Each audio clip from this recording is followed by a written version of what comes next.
Alright, it's Saturday up at the tiny house, and this will be the workshop video number 2. I did some stuff in the workshop last week and I built that new feeder during the blizzard, and I thought, you know, the one thing the workshop is needing right now is a heat source, at least so we can stay warm while I'm in here putzing around. So I brought a wood stove. I'm going to get it set up today, and maybe tomorrow we'll take on another workshop project. Perhaps we'll build a workbench. We'll see. But I'm gonna get the fireplace set up today so that I can use it. Probably get a little bit of a fire going in here today just to see how it works. And we'll take this project on, see how it goes. And future workshop videos will be done in the warmth. So hope you enjoyed the video, and thanks for watching.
Okay, so I got the pipe fitted on the wood stove, and this is an adjustable Class A that I'm going to shoot out through there. So I got the height marked, and then I'm going to mark the diameter, and we'll use a jigsaw to cut this out, and then we'll have our hole, and then we can set this up, and then we'll shoot it up, and basically we'll be all good. I did pick up some sheet metal screws in case I felt like I needed to add some support to those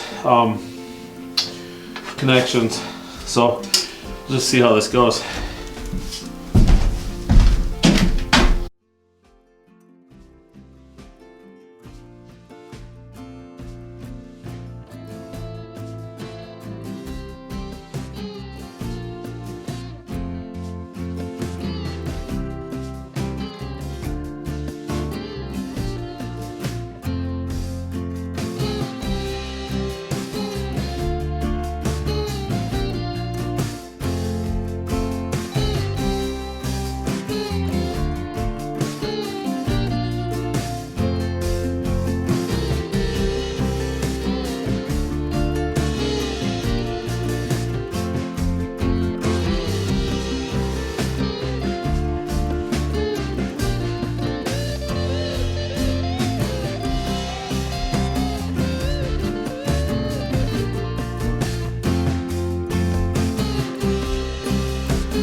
Alright, so our first fire in the workshop fireplace is going. I got the back strapped up and braced in. All the flues are inside of one to the next. They all go up, and then I shot it out away from the workshop. We got Class A to go through the building at the wood spot, and you can see the snow and stuff that was on the fireplace is starting to thaw off. So we'll be looking forward to doing some workshop projects with some warm air. I hope you enjoyed the video, and thanks for watching.